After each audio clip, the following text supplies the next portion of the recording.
I would like to explore with you this afternoon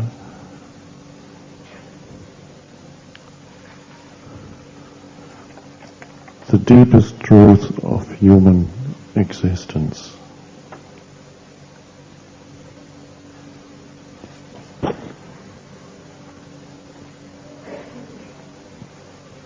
When I say that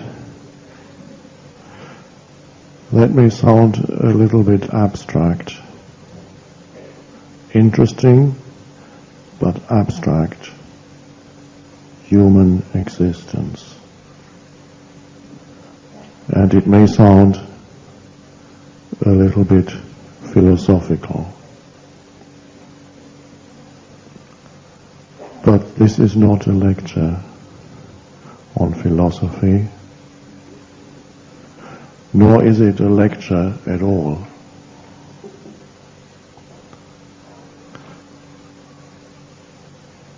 The best way to look upon it is as a meditation. Although somebody is speaking, look upon it as a meditation.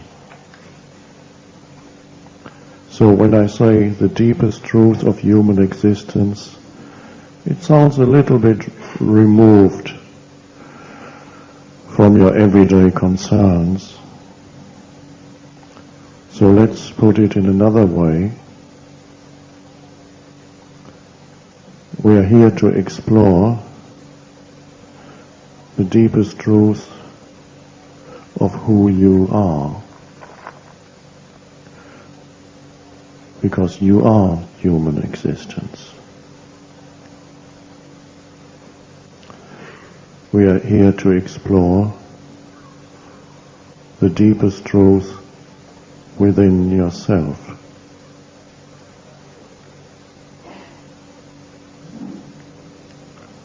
Knowing yourself at the deepest level. A level so deep that knowing yourself and knowing God become one and the same.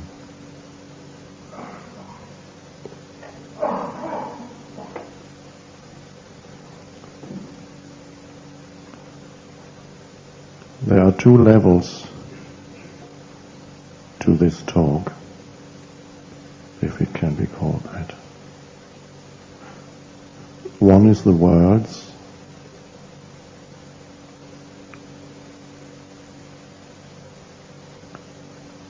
and one is the gaps between the words, a certain stillness.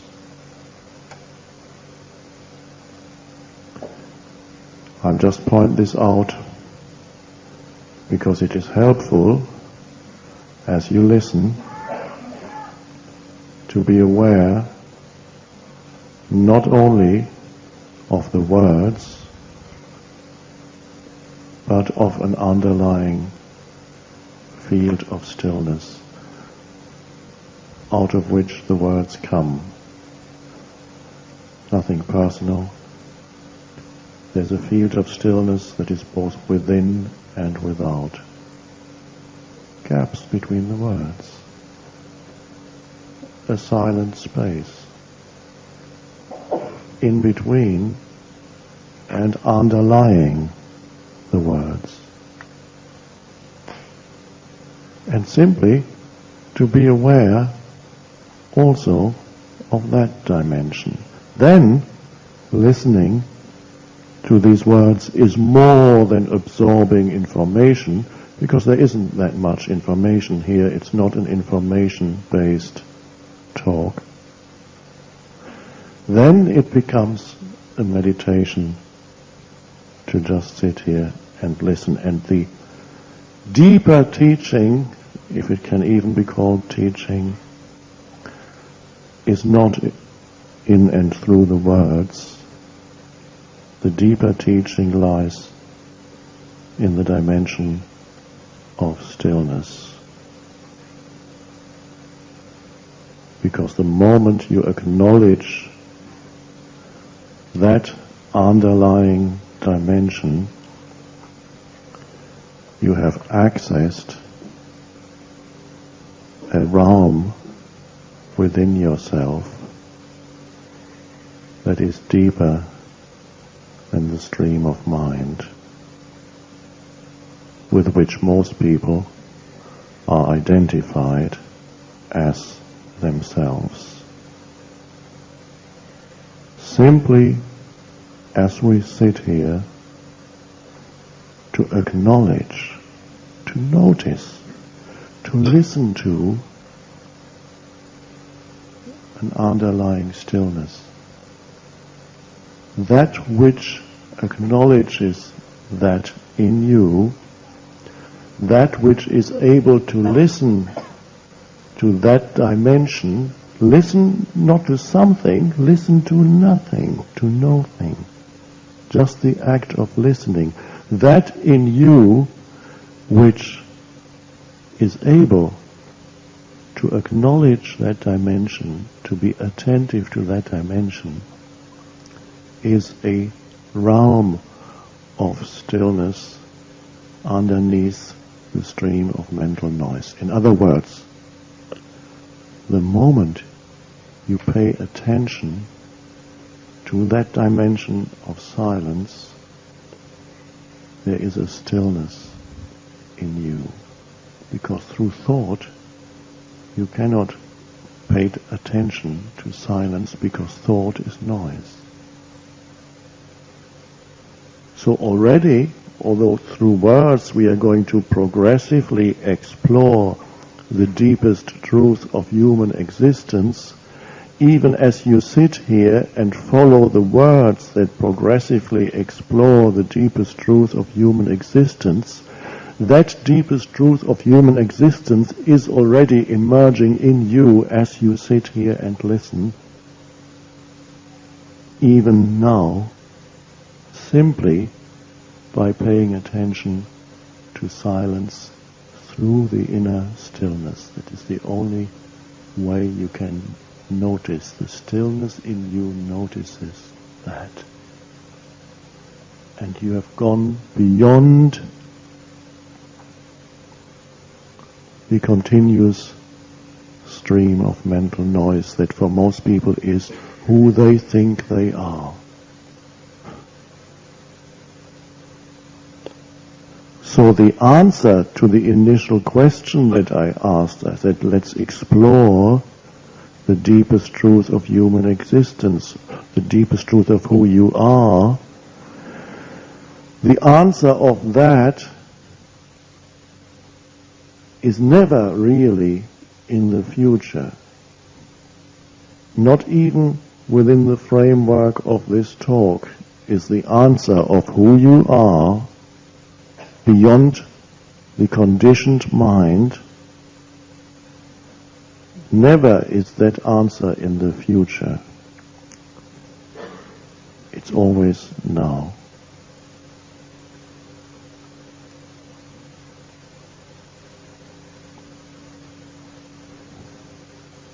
So our question, what does that mean? The deepest truth of who you are, knowing yourself. Doesn't everybody know themselves already? And most people would say, yes, I know my name and all those things that are associated with my name. Things that cling to that initial form identity that my parents have given me when they taught me what my name is, such and such, whatever it may be. First, what's your name? The little child is asked, and is very proud to be able to say his or her name, and the parents say, very good. That's the way human existence goes, and nobody realizes that already through the initial first label, mental label, first identification with a thought, a sequence of sounds, the first limitation, illusory limitation on who you truly are beyond mental concepts, the first limitation has already arisen. You have already entered a prison of conceptualization. It is the beginning of it.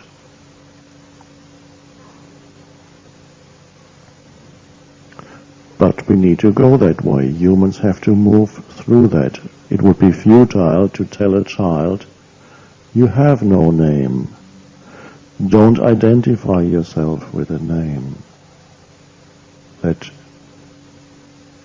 the child has to go through the stage. Every human being has to go through the stage where they begin to accumulate experiences, knowledge, labels, words, concepts, all kinds of things, cultural conditioning, personal conditioning through their environment, and these things then cling around the name, and after a few years, gradually a sense of self develops, a me. Even in a small child it begins to develop when the child says, my toy is bigger than yours. It feels good to the child to strengthen its sense of self through feeling, I have more than you. I know more than you. Or my father is stronger than yours. You can add a bit more to that sense of self. And again, that is a normal process. And so gradually the accumulations continue. And you become an adult, and then you have a certain sense of self based on the conditioning of your mind. That is the mind that never stops. That is the mind that is a continuous stream of thought processes. And the thought processes are strongly connected with the conditioning of your mind. So the stream of thinking, and this doesn't depend on culture, it doesn't depend whether you live in India or in the West. It is the same in every human being. The stream of thinking goes on incessantly. And a lot of that is to do with me and my concerns and my problems and what's going to happen to me. There's a story of me, which is my past. Things have happened to me, things that I have accumulated. The content of my mind is a kind of story that people like to dwell on, talk to themselves about their story, have a monologue or a dialogue in the head. And so a sense of self develops that is mind-based. And that again happens to everybody. A sense of self develops that is content-based. Content and form-based, a psychological form of me. And for most people, that is who they are. So if you ask them, who are you, they would tell you a little story. It could be, they could keep it brief, they could give you a brief summary of me, or they can make it very long. They can go on for hours because my story is so interesting and dramatic. Have you got enough time to listen to it? Let me tell you what my story is and what I have suffered, what I have seen, what I have, my triumphs and my victories and my defeats, what people have done to me and all the bad things that I have done. I'll tell you about all of this, and so this is why psychoanalysts make a good living, because there you pay them to listen to you and to the story. And if you want to be thorough in psychoanalysis, you have to go 3 times a week for a few years. And so you tell your story, and as you tell the story of me, more and more layers of complexity become revealed about me. And it's so interesting. And so, after you have completed your course of psychoanalysis, if ever, then the psychoanalyst might tell you, we have come to the end. This, by the way, that's very rare. He will tell you, we have come to the end of our analysis. We have analyzed everything about you, and I will give you the file. It's big. Here it is. You can take it home. This is you. And if then somebody asks you, do you know yourself? You say, oh yes, it's all here. The content of my mind has been analyzed, and here it is in this file, or it might be a computer disk these days. And so I can tell you all about it. And of course, when they say, I know myself, what they really mean is, I know a lot about myself. I know many things about myself, a lot of information, many facts. And they forget who the I is that knows, because all that knowledge is knowledge about. It's form knowledge. You know a lot about your psychological form identity. Not that there's anything wrong with it. Each person moves within a form identity, has a form identity, which is not to be rejected, but to be honored. Part of your form identity is the function that you have in this world, the social function, your profession, whatever you do, your activity, your relationship to other people as a mother, as a father, as the boss. Many other things come into it, your cultural background, your nationality, the nation that you feel you are part of, is part of that conditioning. It is not to be discarded, but also to be honored. You honor the forms that are the content of your mind. You identify with as me. The only thing is, if you only know yourself as those forms, because every form identity consists of various roles that people play within that form. And that usually is the limit of people's self-knowledge. Plus, if they've done psychoanalysis, they know about their childhood and all those things that happened then. So, is there more to who you are than the form identity, which has 2 levels? We've been speaking about the psychological form of me, and of course then there is the physical form of the body. So people identify with the 2. There's my physical body, me, and there's a psychological story,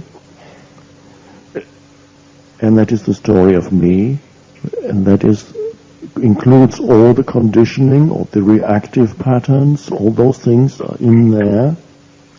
the content of the mind is the psychological form of me. So we have the two levels of identification.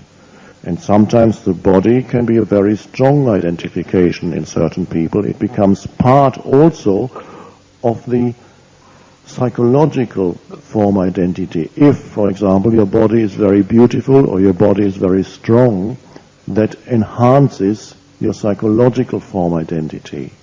It gives you a feeling that you are stronger, more beautiful than others, and the sense of self becomes enhanced through that. And that can last for quite a while, and it works quite well until you reach the body begins to grow old, and then the beauty fades. And if that was the main part of your form identity, great suffering starts. When the beauty fades that you thought that was me. So the form identity, both physical and even more strongly psychological form, has certain characteristics. And one of the characteristics of form identity is that it never feels complete. It never feels, except for brief moments which turn out to be delusory, never feels really at ease or at peace. It never feels that you are really and fully yourself yet. Yet is added by the mind, because that's the little escape which says, okay, yes, there is this recurring, almost permanently underlying sense of lack, of insufficiency, and of incompleteness. And many people who are not conscious enough don't feel it directly. It becomes translated into continuous wanting and needing this or that to fill that hole that they feel, to fill that sense of lack and insufficiency with something, to make myself complete in this form identity. And so there is an enormous need in human beings to add more to me, to make me complete. And that is the search, that is the enormous momentum behind human wanting and needing. The Buddha speaks of desire, and again, that's a little bit abstract. At his time it was a powerful word perhaps, but desire really is wanting, needing. And then you look for things to add to the accumulated content of mental identifications to complete my sense of self. So you look to, and it's strange, it's a little bit like it'll grasp at anything to add to me, whatever it can. And a very common one, of course, is material possessions that I identify with. I have more than you. This enhances my sense of self. I identify with my house. I identify with my car. In a very subtle way, I feel it's an extension of me. The car has become a mind object. And that mind object is used to strengthen, to enhance a deficient sense of self. And for a little while, it works. You feel bigger as you step into your BMW. You have expanded. Your sense of self has grown. And you are more powerful than all those little, puny little cars around you. And for a little while, that works. You feel almost you have arrived. And then, before long, it wears off. And then you sit in that car and it's not that fulfilling anymore. It's just a car. It gets you from A to B. Okay, that wasn't quite it. And then you look to the next thing. And the next thing could be a relationship to complete me. Because the last one didn't work, it didn't complete me. Something went wrong. So you go out and look for it there. The ideal one I'm going to meet one day, I'm looking for the ideal partner that is going to complete my sense of self. And then it happens at times that you find him or her. That means it's called falling in love. And it says, okay, I found you, you are going to complete me, you are going to make me happy, which you sometimes read in the Lonely Hearts columns, looking for someone to make me happy. What they mean is to make my sense of self complete, to fill that lack that I feel. And so you might get married, and for a while the illusion is there, just that it was there with the BMW, that now I have arrived. This is when you fall in love, you have this euphoria of completeness.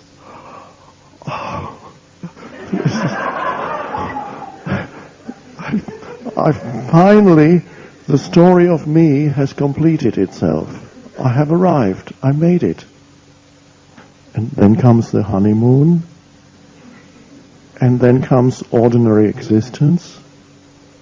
And all the things that arise in ordinary existence. And sooner or later, this ideal partner fails to live up to what she had promised when he signed the wedding document, that is to complete you, to make you happy. It's not working anymore. That feeling disappears. And then it comes, oh, that I made a dreadful mistake. It wasn't the right one. He wasn't right. Or you begin to look elsewhere, but in the meantime, you've been looking every day for hundreds of little things to add to me, to enhance your sense of self. All kinds of little things to whatever. One could make a list of hundreds of things how that egoic self and mind-made entity looks for little things to add to me. Experiences. Can add anything, drugs maybe, to have an experience through that, maybe that. Food even, food, I can add that. It's a psychological need. The body has a limited need for food, but the psychological me has a great need for food, because even through that it can make itself feel a little bit more complete. A box of chocolate works for an hour or two. And you can see the impulse behind it when people reach into the bag of chips or the chocolate, and there's more, it's not the body really that wants, it's the mind-made self that seeks some completion through that. And when the bag of chips is empty, it looks for the next thing. So in many little and big things, there is this enormous need to add to me, and in everywhere to make myself complete, because that completeness never lasts. And so people believe that their sense of not having arrived, of not quite having made it yet, of not being truly and fully yourself, people believe that this is their personal problem. They believe that others exist who have made it, because you see the movies and you see the magazines that show you these glamorous, famous people who apparently, surely they must have made it. They look so happy in their glamorous surroundings. And the culture tells you that that is the way to go. You can make it, just try harder, to have more possessions or more status. That's a big, intangible but enormous thing to add to oneself. Other people's view of me is an enormous piece, bigger, even can be bigger than the greatest mansion.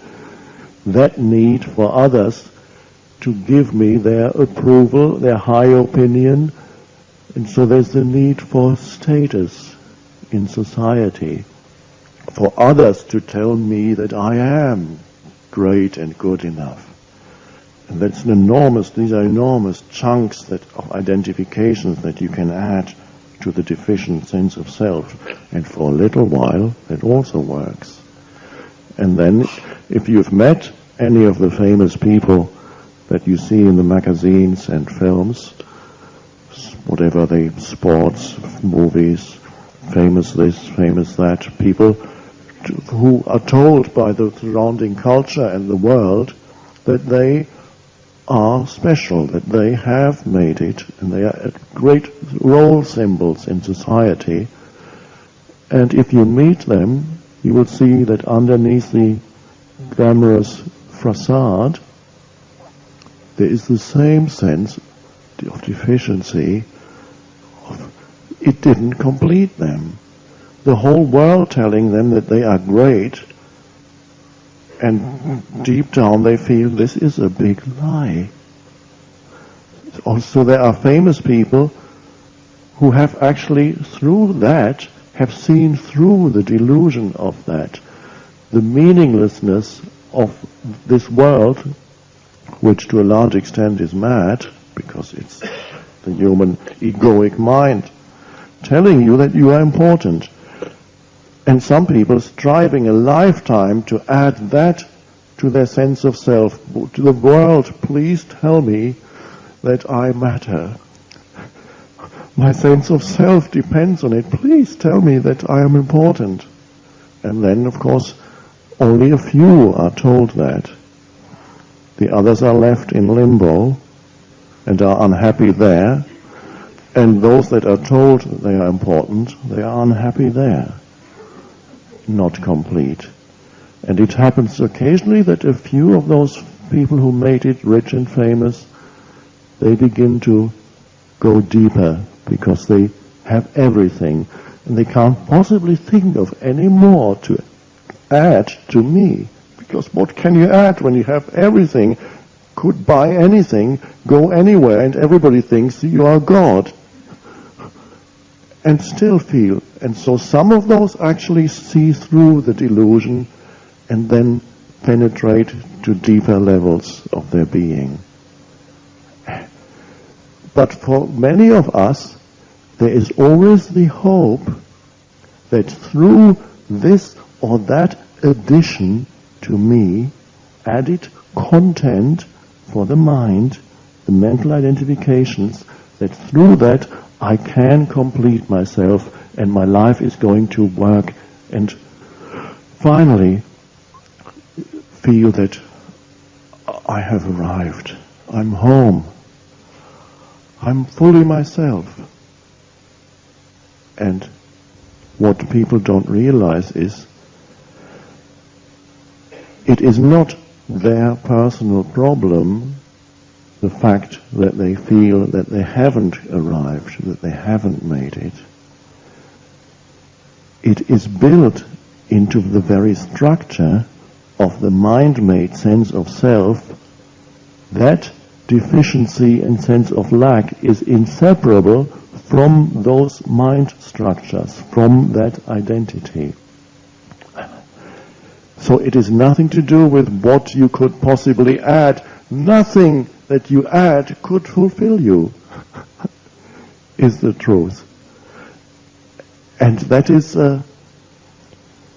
for spiritual seekers, this is a very subtle point. Because that mindset, which is collectively conditioned, nobody's personal problem, that has an enormous need for more of whatever it may be, more. That mindset is quite deep-seated. It implies of course, that you have an enormous need for future, because it's only through future, and you're looking into future, where you can get the future, the mind-made self tells you, will enable you to get that. And this is why very few human beings are actually where they are, rooted in the presence of now. They are reaching out in that drive for more. They are reaching continuously. They are being pulled out of now, which is all there ever is, which is life itself. Nothing else ever exists except now. But they are pulled out of this into a mental projection, a psychological future where they're going to complete themselves because they will reach that more there. That's the momentum. And that's how most people live. In that continuous, almost desperate search for being ultimately yourself. Finding yourself through more. Through future. Finding myself through future. Everybody's doing it through looking where you can add more. Where is the more? I need more. And then you become frustrated with the more gross levels of more, and then you move up into the subtle levels of more, where you seek to add, perhaps, spiritual experiences. And a spiritual seeker needs to be very careful and look whether within him or herself the need for more still operates, and then the spiritual search becomes a need to add more to me as spiritual knowledge. Spiritual knowledge is valuable and beautiful as a pointer, but it can become mental content that I identify with as me. Spiritual scriptures and spiritual knowledge is wonderful. This country is the cradle for that. It has got the most beautiful and profound maps or signposts towards who you truly are, to point you to that. And if used rightly, it works beautifully and powerfully. But if used by a mind that is seeking more to add to me, then the very scripture could become a hindrance, because you accumulate maps and signposts. They are beautiful and you carry great knowledge. And in a very subtle way, a spiritual ego could also come in. It's very more subtle than the BMW ego. It's the ego coming back through the back door, and there's a very subtle sense of, I am now more than all those poor little worms who have not yet seen the light. I have studied those things. I have studied with masters. I've been to monasteries, or in the West it's workshops. I have done all those, and there's so much. There's a very subtle sense of more, but never enough. Because you feel, well, I haven't quite arrived yet, but I'm already more than all those mere more. It's a very subtle thing, and you have to be very vigilant to see it in yourself, that still that deep-seated collective mental conditioning, the need for more, flows even into the spiritual search, the spiritual seeking to become fully myself. And again, there's a great psychological need for future, because I seek to complete myself in future, so that the same mindset can operate in that realm also. So it's good to know that, because once you know it, and you know that the the sense of insufficiency or lack is intrinsically linked with that mindset. You can't get out of it no matter what you do, no matter how much you add. It's never enough. Even spiritual knowledge, if it's only an adding of experiences or knowledge, it's never quite enough yet. But the search goes on, the great need for more of me, until you see how it operates in yourself, until you see that there's a continuous movement away from what is now, until you see the need for this mind-made sense of self. And this is really lies at the root of that continuous conflict in the world, collectively and personally, the madness of human history. Why is that? Why is human history so insane? 80% of it. Look at the 20th century. Incredible. How can humans do this? There must be an enormous dysfunction at the core of the human mind, and this is it.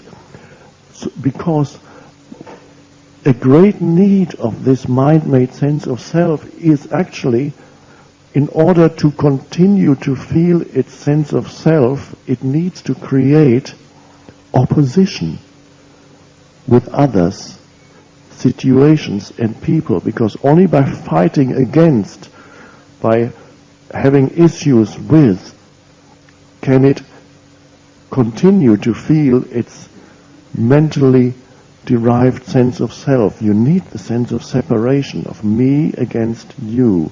There's a need for conflict and problems built into the mind-made sense of self. It never says that openly. It says, I'm looking for peace, joy and happiness.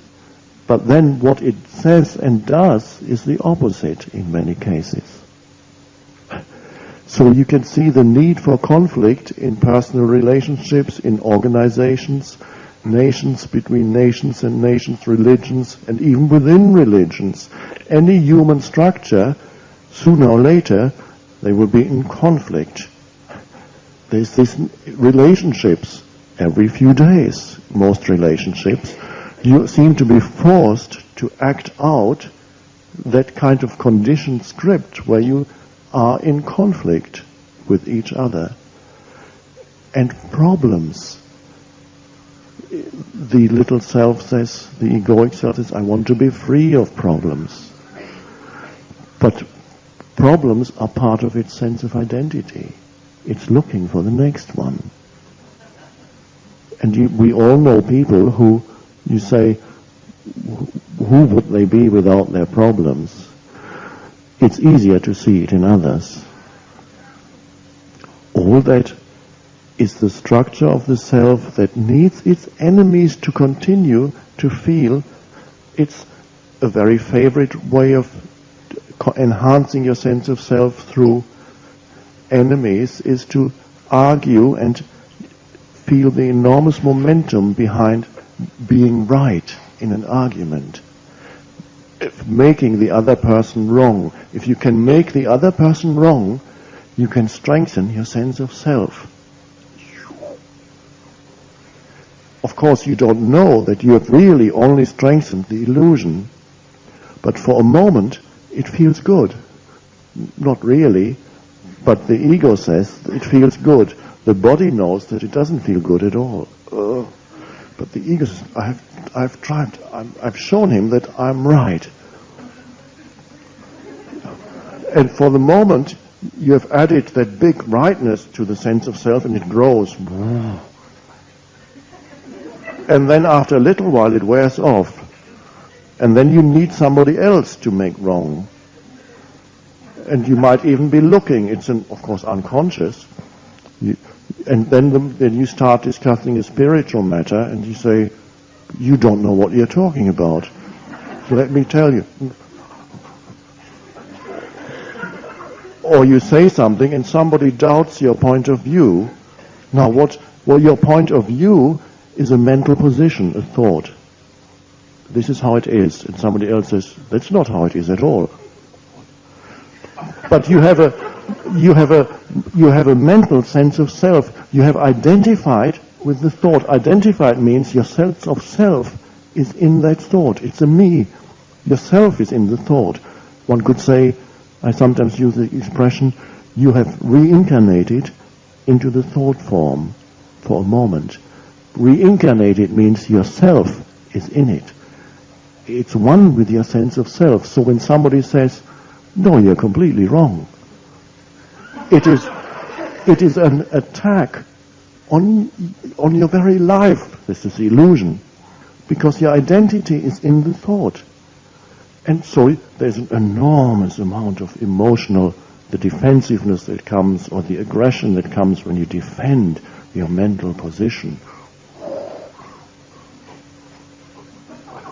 In very unconscious people, it can easily degenerate into violence. And then violence, in many cases, that is the root of violence. Making the other wrong. Even a nation, collectively the same mindset operates, making the other nation wrong. Okay, let's prove that they are wrong. We'll attack them. And then we are right. And the more enemies we have, the more we feel our sense of self. So it operates, whether on a personal or collective level, that delusion that through fighting and opposition you can strengthen the self, the me. And so it's always looking out. It's not really, the egoic self isn't really looking for peace. It says that. It cannot show you openly that it's looking for trouble. If it weren't, human history would not be the way it is. The world situation would not be the way it is. The madness of it, and I always say, if you doubt it, read 20th century or any other century, but the 20th century is the most mad. Or watch TV tonight. If you doubt the madness, what is this? And so it is built in this need for enemies, for problems and conflict. Everybody carries that in here and is forced to act it out to strengthen the illusion of me. And it always works for a little while. So all these things operate, the adding and the needing opposition, needing an enemy works. Those two work very strongly. So you're always looking for the next thing. And so what is humankind to do? If humankind is trapped in this collective conditioning of the mind, are we ever going to find the sanity? Are we ever going to find who we are beyond that delusion? And there's nothing wrong with a form identity, but if your sense of self is completely in it, it becomes dysfunctional. Form identity is an aspect of who you are, the form aspect. Function, social function, all those things I mentioned. Beautiful. But if your self is in it, if that you derive your sense of self from that and have nothing deeper than that, it's always a cause of problems and suffering. It's beautiful being a mother, but if you only know yourself as that role, you will be clinging, and you will be clinging to that form. If you don't know yourself beyond form, there's always a dysfunction that comes in. So how do you know yourself beyond form? This is the question that's been asked forever since the spiritual search started, because it is a spiritual question. It is the ultimate spiritual question. Who am I? Am I more than this? And of course, you could add answers on the mind level by adding beliefs. They are a little bit comforting. How do I know that I am more? How do I know that? How do I step out of this continuous stream of thinking? A lot of it is to do with self. That's why it never stops. It's so compulsive, because I need to keep myself going. It's almost constant, but it's always overlooked. And that is the mind-made egoic self. What its main enemy, it has many, it needs them, but its main enemy that it continuously fights and ignores, opposes, resists, is actually the present moment, the now. It doesn't want this. It never wants the now. There's always an unease with the now. There's always more, sometimes more than unease, because I'm on my way to the future that is going to fulfill me. This is the now as a stepping stone. It enables me to get to the mental projection of future where I'm going to complete myself. So please don't hold me up now. I have no time for now. I have something much more important on my mind, and that is myself as this future projection where I'm going to make it. That could also be a spiritual thing. It could be a spiritual mental image of a future state to be achieved as a strong mental projection, and you're just trying to get away from this because you need to get there. Full liberation, attainment, realization can have an enormous pull towards future. And you don't realize you are trapped in the same mindset that the BMW person is trapped in. It's become a pull towards future and trying to make it. And so I've met many spiritual seekers who've become unhappy after 30 years of search, 40 years of search, 50 years of search. When am I going to arrive? Really, have you ever looked at now? Have you ever looked at the only thing that never leaves you, the only thing that is ever real, the only thing where anything can ever happen, be, said, thought, experienced? It's got to be now. Life is always this moment. But the mind-made egoic self is striving towards the next one for its completion. It's looking for itself there. It doesn't know that it is already here. If you could only acknowledge fully and deeply this here and this now, if you could go deeply into this now, you would find that yourself, beyond a mental story, is already totally complete. And only on the level of form could you add things, and that's beautiful. Never to find yourself. You can learn new things, it's beautiful. Explore new countries, beautiful. More of this, even have more possessions. But you can't find yourself through that. If you try to look for yourself through more, even spiritual experiences, they are nice too. But if you're looking for yourself, that never works. So adding more is beautiful, except you can't find yourself through more. More works on the phenomenal level. And when you realize that, you give up. You recognize, first of all, the egoic need to make the now into an enemy and to run away from it.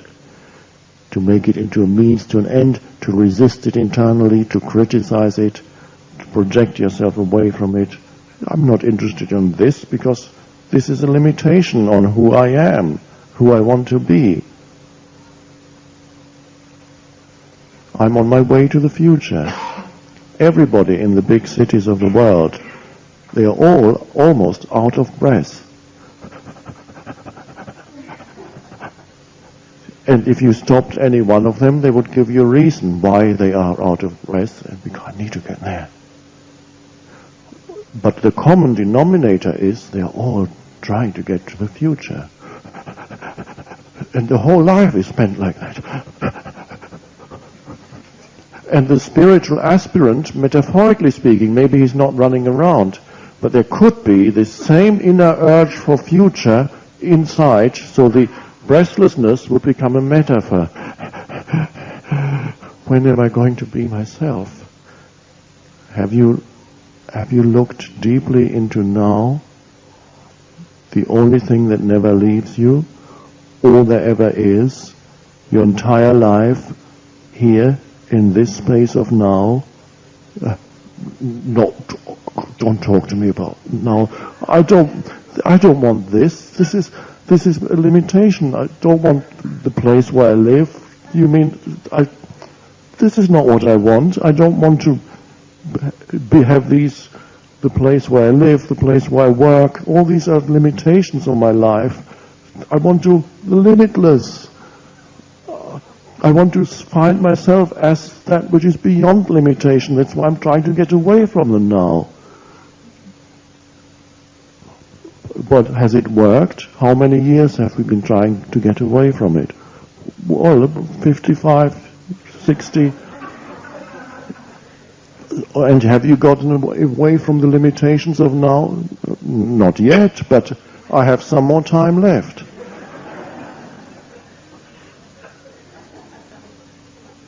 And you see the fallacy of that, and then you suddenly pay a little bit more attention to now. First you see the pull away from it, and you notice that. And then your attention moves into just this. No, just this often is not. Sometimes it's beautiful, but more often than not, okay, it's not that interesting. I mean, why should I linger here? And at other times, it's not only not interesting, it's actually, this is not where I want to be. This not this now, because this now is a limitation on my life. I'm trying to get out of this. Okay, but you can't. So you look more deeply, and then something opens up within you. You pay attention to this moment.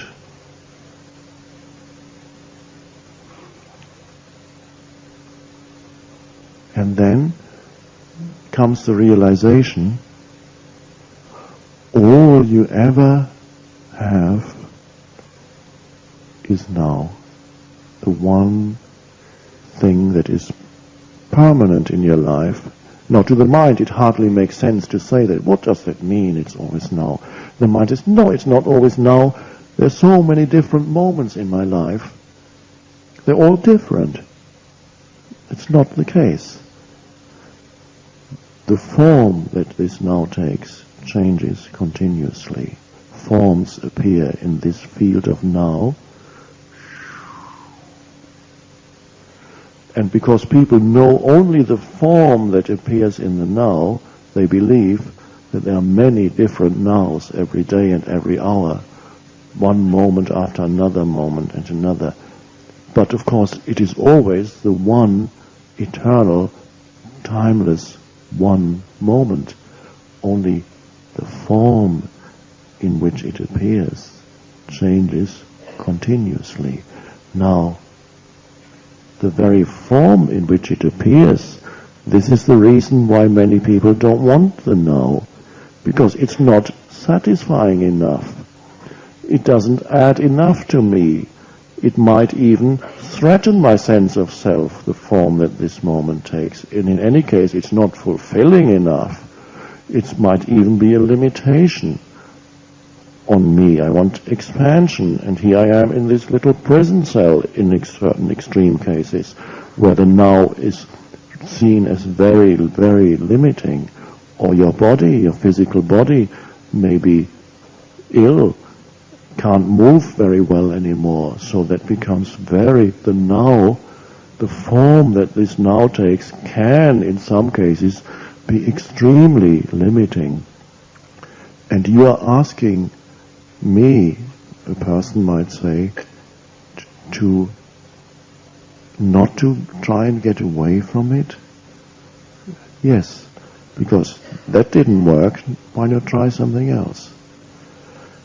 Why not try to live in alignment, inner alignment with the form that this now takes? In other words, to embrace the now internally, no matter in what form it comes. To say yes to now, which after all is life. It is inseparable from now. Life is always now, never not now. And so you say yes to life by saying yes to this moment,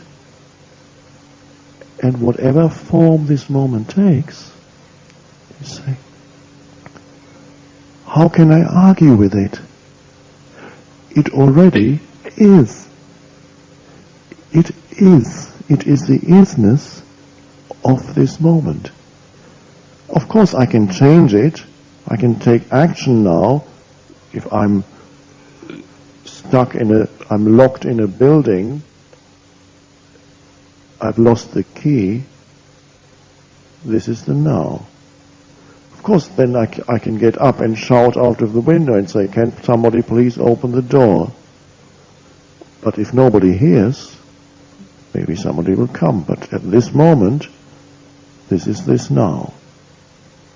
Now you can internally argue with it and resist it, or you can say, that is the isness of this moment. That is the suchness of now, the form it takes. And you see the futility and even madness of arguing with is. Because whatever is already the case.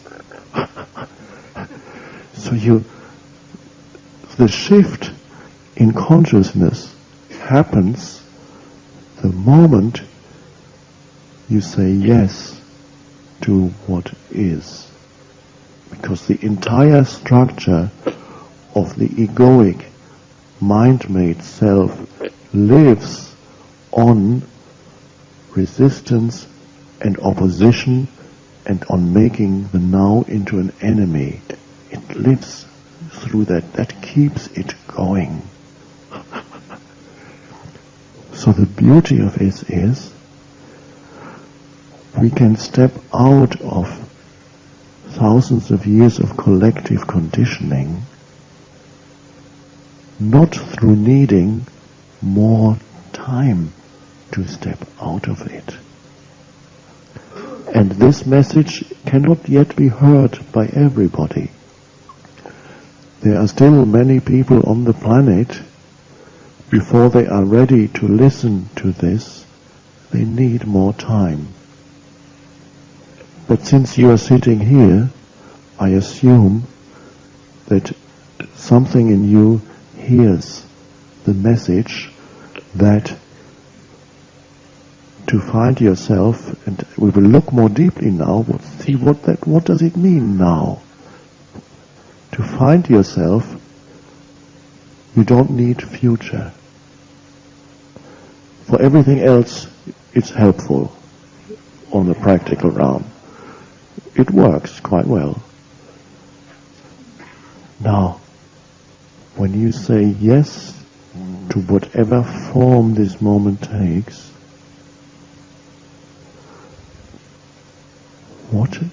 what happens? Here comes the form of that this now takes. Say, all right, I welcome this because it is.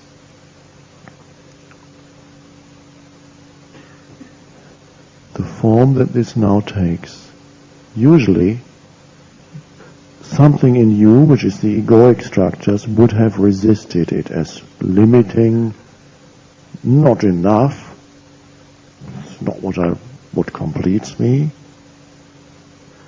And through resisting this form in a situation, an event, a person, a human being, it can only appear in the field of now. Through resisting it, any form that appears, you strengthen your own form identity. There's a contraction in your form identity when you resist a form that appears in the now. And that contraction is the strengthening of the illusory self. And so it likes that. It has a strong momentum because it survives in and through that resistance. When you relinquish the resistance because you've seen through the futility and madness of living in that way, and you embrace the now, there's the form that the now takes, and you bring a yes to that. And suddenly, what I say now is only a little metaphor or pointer. There is a sense of space around what is happening in the now. There's a larger spaciousness, inner, perhaps even outer, a space around the form of now, which could be a human being, a situation, something has gone wrong, which happens a lot. The mind would call it wrong because it's against what should be happening. This shouldn't be happening now. But here it is. Yeah, but it shouldn't. But here it is. Okay. Oh, okay. You become aligned with that isness, and that is suddenly, oh, there's a spaciousness around the form of now. It happens within a field of, yes, peace around it. You can't, it is not something that you can easily capture in words or thoughts because it is formless.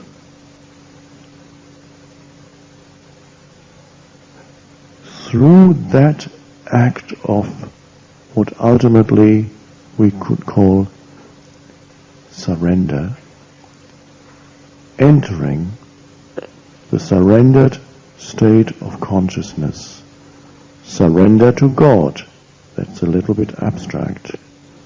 Who knows what God wants? How do I surrender to God?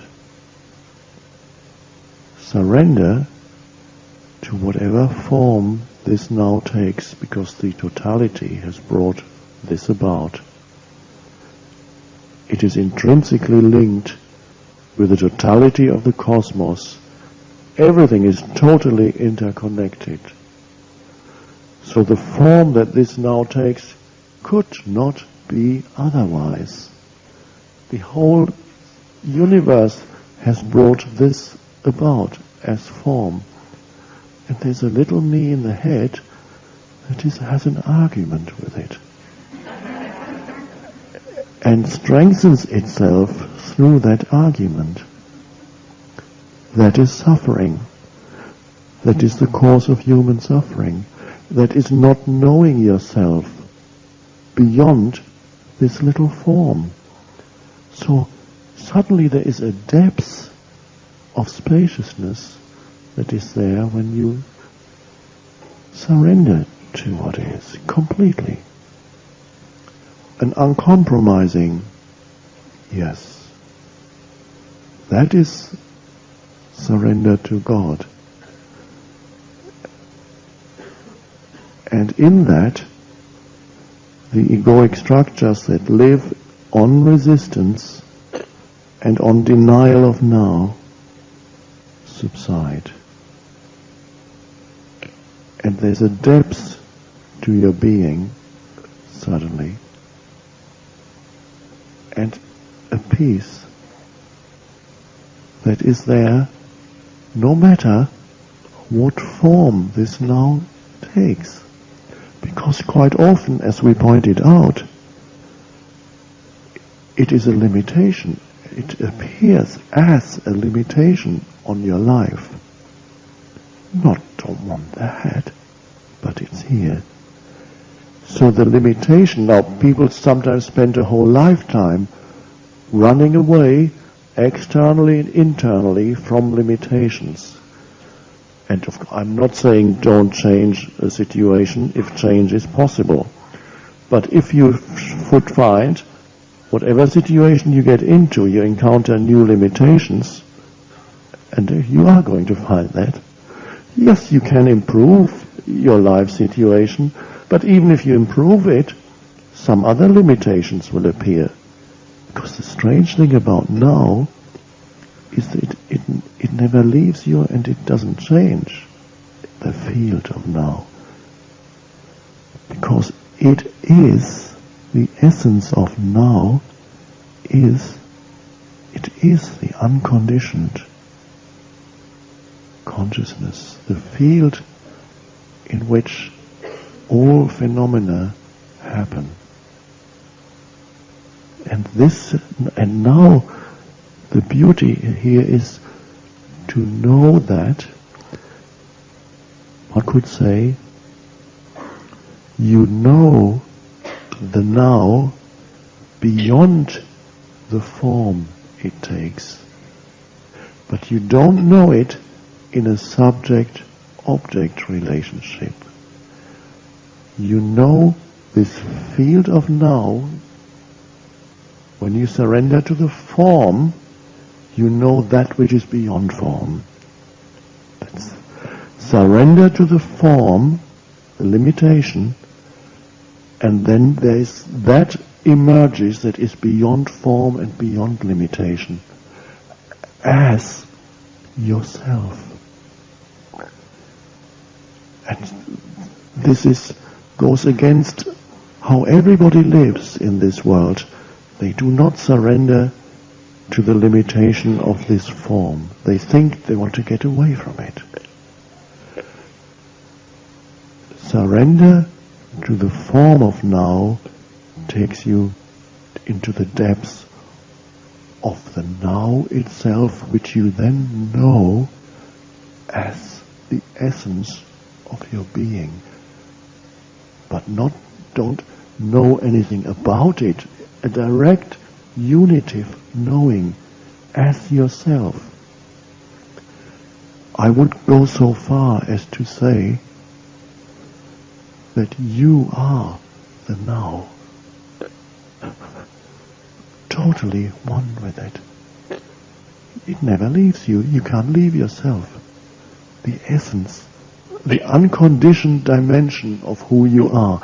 And when you know that, you can allow the conditioned and the form to be, and it's beautiful. The form as which you appear, because you don't need it anymore to derive a sense of self from it. Then the forms are beautiful also. You honor them really for the first time. When you know yourself to be beyond the form, you honor all the forms completely also. So, to surrender to the limitation, the seeming limitation,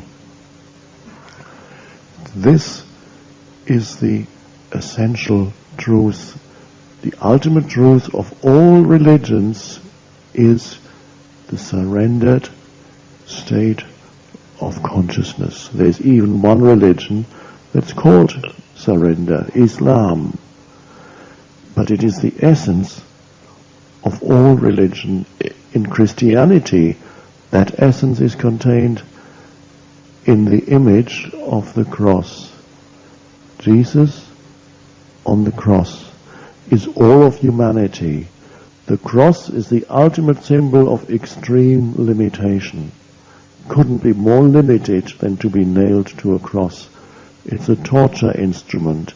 So in a way, for a while, humans experience the world, which is the world of form, almost as a torture. It's so heavy.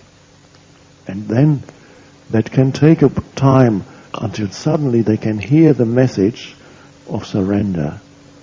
And then at that moment, as symbolized by that image of Jesus, surrender happens on the cross, total surrender to extreme limitation and the seemingly unacceptable. Not my will, but thy will be done. Thy will is the will of the one. And then my and thy merge in the act of surrender. There's no longer my that opposes thy. When my and thy merge, there is total surrender. Your will is one with the totality. And at that moment, the cross becomes a symbol for the divine. The very limitation turns into the symbol for God or the divine. So it's not by resisting or running away from, but by that deep act of surrender that the divine is realized. And that, amazingly, does not take time. Surrender can only be now. It may take time to dwell in the surrendered state as your permanent state. You fall back into resistance because the momentum of the collective conditioning is so strong. And then you re-enter surrender. But the moment of surrender is always now, because you surrender to the now and in the now. So it can only be now. So that one decisive act or spiritual practice is the one that doesn't take time. And that's the beauty of it. It really means you don't need future to find yourself, and you need to add nothing to you to find yourself. Nothing. Then you can play with the realm of phenomena and add things. It's beautiful. It's a play.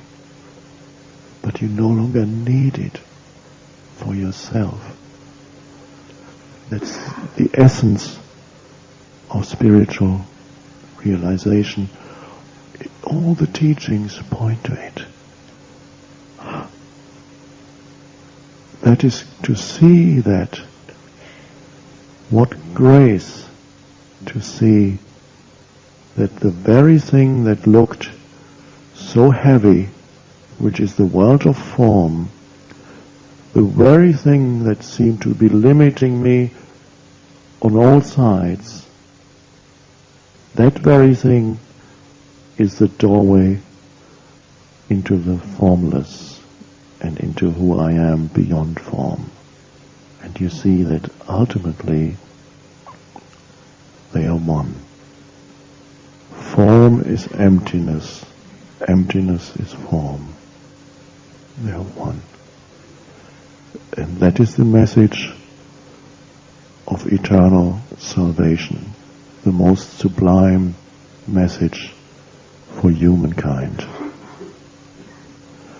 Nothing else is needed but that.